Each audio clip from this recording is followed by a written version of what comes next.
Confusión de género y la extinción de la verdadera hombría. Padre Lawrence Farley.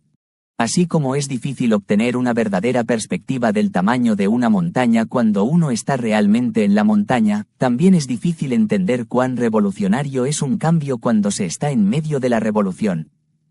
Hoy estamos en medio de una gran revolución, un cambio dramático en la forma en que entendemos la naturaleza humana. Es decir, nuestra cultura en Occidente está cambiando la forma en que entiende el género. Este cambio es abarcador y se expresa en grandes movimientos como el feminismo, los derechos de los homosexuales y, ahora, los derechos de los transexuales. El cambio no consiste en refinar o ajustar enfoques pasados. Los enfoques pasados no son tanto moderadamente alterados como completamente derrocados. La revolución respecto al género es radical y vociferante, y como todos los revolucionarios devotos, sus defensores no están tomando prisioneros, lo que explica gran parte de la retórica y la violencia verbal en las guerras culturales de Estados Unidos. Si el Señor se demora, los historiadores dentro de cientos de años mirarán hacia atrás a los últimos años del siglo XX y principios del XXI como la época en que Occidente libró una guerra contra la forma en que sus antepasados entendieron las diferencias de género desde tiempos inmemoriales. Aquellos que lean sociología hablarán de un cambio fundamental de paradigma. Los que lean a Cartas del Diablo a su sobrino se preguntarán si la revolución no fue el resultado de decisiones de gran alcance tomadas por nuestro Padre de abajo. El enfoque antiguo veía al género como un don divino. Los textos judeocristianos hablaban de nuestra existencia de género con sus consiguientes roles diferentes como ordenados por Dios en la creación, y creó Dios al hombre a su imagen, a imagen de Dios lo creó, varón y hembra los creó. Génesis 1 versículo 27. El Islam heredó este entendimiento del género, y hasta los paganos que no leían escrituras de ningún tipo entendían la masculinidad y la feminidad como categorías básicas y estables. Es por eso que privilegiaban el matrimonio legal por encima de la sexualidad no regulada. Algunos paganos, los griegos, por ejemplo, los romanos fueron más lentos en seguirlos, no tenían problemas con la pederastia, pero aún así insistían en el matrimonio heterosexual como la base de una sociedad estable. En lo que a todos respectaba, hasta mediados o finales del siglo XX, nacías hombre o mujer, y salvo raras anomalías anatómicas u otras condiciones médicas, eso te ponía en el camino de la vida y te proporcionaba roles y responsabilidades específicas. Los hombres debían comportarse de una manera determinada, al igual que las mujeres. Es cierto que los comportamientos prescritos contenían un grado considerable de amplitud. Por ejemplo, se aceptaba el comportamiento de marimacho en las niñas, y los hombres podían tejer si querían, pero el camino básico era bastante claro, aunque amplio. Y esto no se confinaba a las tradiciones judeocristianas o islámicas. Como C.S. Lewis ilustró en su libro La abolición del hombre, estas normas podían encontrarse en todas las culturas. Él llamó a esto, el Tao, y lo reconoció como la práctica universal de la humanidad. La revolución en Occidente comenzó en la década de 1960, con lo que entonces se llamaba liberación femenina. La liberación femenina encontró aceptación cultural porque gran parte de ella parecía ser simple sentido común, y porque el movimiento sufragista, que exigía para las mujeres el derecho al voto, había preparado en parte el camino para ella. Aunque no introdujo un cambio radical o dañino en el entendimiento básico de los roles de género.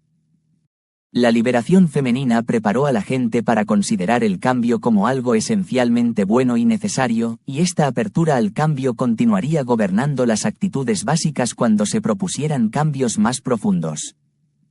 La liberación femenina también se basó en gran medida en el lenguaje de los derechos civiles raciales, y se presentó en términos de una lucha análoga. El énfasis aquí está en la palabra lucha, ya que el movimiento utilizó las tácticas de protesta, famosamente con su simbólica quema de sostenes y sus marchas, y etiquetó a sus oponentes como enemigos de la iluminación y el progreso. Por lo tanto, las semillas de una futura guerra cultural pueden rastrearse hasta esta temprana predilección por la protesta.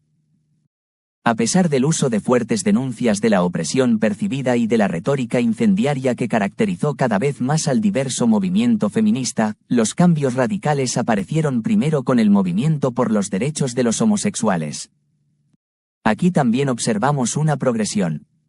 Lo que comenzó con un simple acto de despenalización continuó con una demanda de aceptación social de un estilo de vida alternativo como si fuera tan válido como el matrimonio tradicional.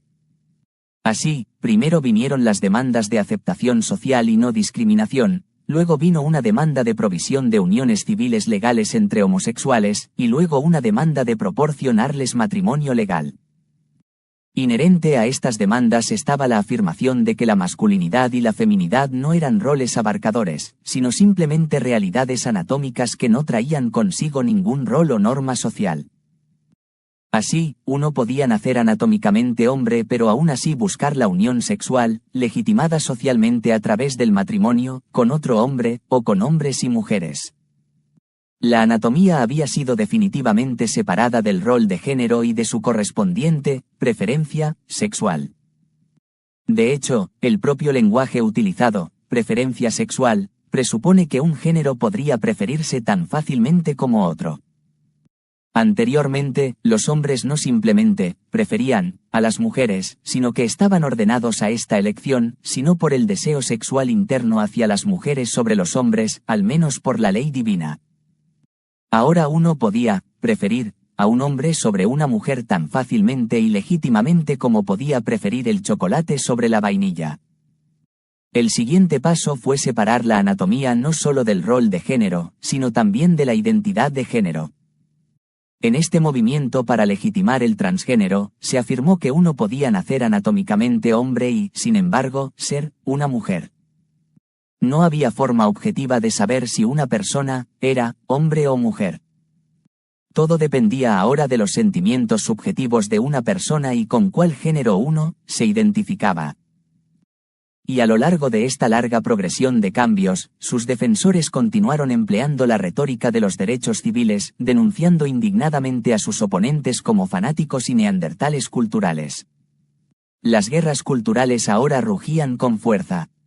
En el estruendo, la voz de la fe cristiana histórica, repleta de estándares inviolables y sutiles distinciones matizadas, generalmente era silenciada. De este modo, aquellos que se identifican como homosexuales o transexuales ahora ocupan el rol de víctimas nobles en constante peligro de daño. Mientras que aquellos que se oponen a la nueva revolución ocupan el rol de criminales culturales peligrosos, cuya oposición fanática a la nueva revolución amenaza las vidas mismas de aquellos en la comunidad LGBTQ. Aquellos que asignan estos roles a menudo son impulsados por una autojustificación que no toma prisioneros y justifica cualquier cantidad de odio, ira e intimidación. La revolución está lista para continuar, impulsada como está por su propia lógica interna. Si la anatomía física no cuenta para nada, entonces no cuenta para nada. Si la voluntad, o preferencia, es soberana, entonces es soberana.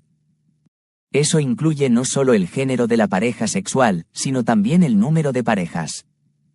O la edad de las parejas. La pedofilia, o atracción hacia menores, como se autodenomina, está actualmente fuera de los límites de la aceptabilidad general, pero el panorama del debate y sus fronteras están cambiando rápidamente. Nadie que viviera en 1950 podría haber previsto la situación actual. Por lo tanto, es posible que el llamado radicalmente presente por la aceptación de la atracción hacia menores algún día se convierta en algo común. Aquellos que piensen que estoy inventando un nuevo enemigo con fines polémicos pueden referirse aquí. ¿Dónde terminará la revolución? Es una incógnita. Yo mismo creo que el final aún no está a la vista. La pregunta sigue siendo, ¿cuál es el problema con la revolución? ¿A quién está dañando? Concedido que la revolución de género, o confusión de género, dependiendo del punto de vista, derrumba la forma en que la humanidad se ha visto a sí misma desde el principio, ¿por qué es eso incorrecto? Mucho podría decirse, pero una sola respuesta tendrá que bastar. En el nuevo paradigma que se nos ofrece, lo que antes se consideraba como la verdadera hombría, ahora se etiqueta como tóxico en algunos lugares y está desapareciendo rápidamente. ¿Qué significa ser un Verdadero hombre. La verdadera hombría implica más que simples preferencias sexuales o la cuestión de quién saca la basura. Implica un simbolismo primordial que define al individuo y emociones que surgen de los niveles más profundos y ocultos. Ser un verdadero hombre es relacionarse con los más débiles, particularmente mujeres y niños, con galantería, protección y autosacrificio. Los cristianos notarán que así es como Cristo, como un verdadero hombre, se relacionó con su esposa, la Iglesia.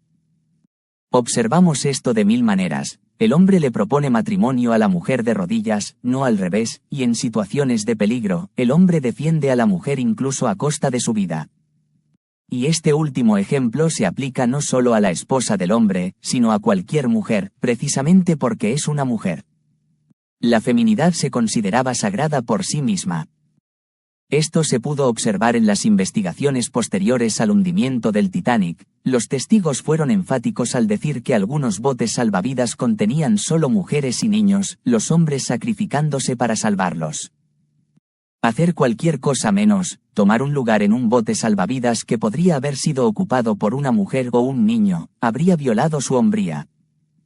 La hombría y la masculinidad, cada vez más ridiculizadas como tóxicas por definición, incluían tanto el simbolismo como las acciones de galantería. Un verdadero hombre era un caballero. Es cierto, por supuesto, que actos de valentía y autosacrificio pueden y son realizados por mujeres y niños, y, por supuesto, por homosexuales y personas transgénero. Cualquiera puede volverse valiente. Pero ese es precisamente el punto. Dado que la valentía y el autosacrificio ya no forman parte de lo que significa ser un hombre, uno realiza tales actos heroicos solo si se siente llamado a ser un héroe. Pero el heroísmo no es común, por eso se aplaude cuando se encuentra. Uno puede o no sentirse llamado al heroísmo y la valentía. Pero en el antiguo paradigma, un hombre se sacrificaba no porque se sintiera llamado a un heroísmo extraordinario, sino simplemente porque era un hombre.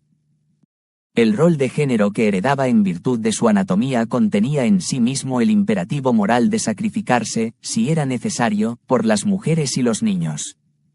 Es precisamente esta protección que los verdaderos hombres ofrecían la que tan desesperadamente se necesita ahora. Ahora confiamos en la educación pública, es decir, la propaganda, y en el estigma asociado a ser políticamente incorrecto para motivar a las personas a la galantería, el autosacrificio y la valentía. Podemos ver lo bien que esto está funcionando, o no, al observar cuán peligrosas siguen siendo las noches para las mujeres y otras personas vulnerables. El clamor de quienes intentan educar al público es recuperar la noche. Quizás sería más útil una reflexión sostenida sobre cómo se perdió la noche en primer lugar. Padre Lawrence Farley.